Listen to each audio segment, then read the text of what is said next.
Alpha-helical backbone stabilisation. This is part 3 of a 6-part series. The aim of this segment is to form a multi-turn alpha-helix with stabilising backbone hydrogen bonds. Pair up with another group which has also completed their tripeptide. Remove the terminal bent oxygen from one of the tripeptides and join the exposed bond tube to the free amino nitrogen prong of the other tripeptide. Create the pseudo double bond by assembling the translucent double bond adapters and grey bond tube.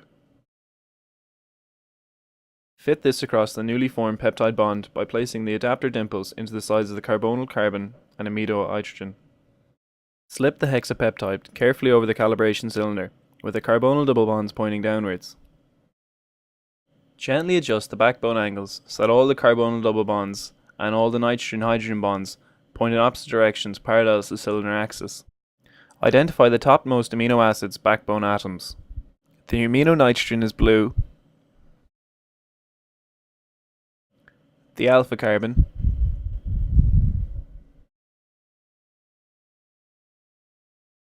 the carbonyl carbon,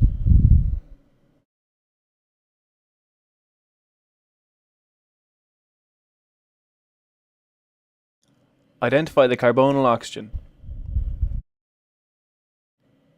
Count the next 4 amino acid monomer units along the helix and identify the amide nitrogen of that monomer. These two bonds should point approximately towards each other. They can create a stabilising backbone hydrogen bond. Take 2 double bond adapters and insert the prongs into each end of a long 5 cm white bond tube.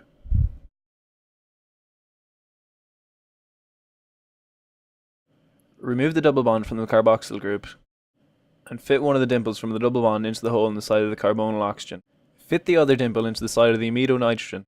The white tube indicates the stabilising backbone hydrogen bond between the first and fifth amino acids. Now form a second stabilising backbone hydrogen bond between the carbonyl oxygen and amido nitrogen of the second and sixth amino acids. If you finish this part of the project correctly, your stabilised hexapeptide should look like this.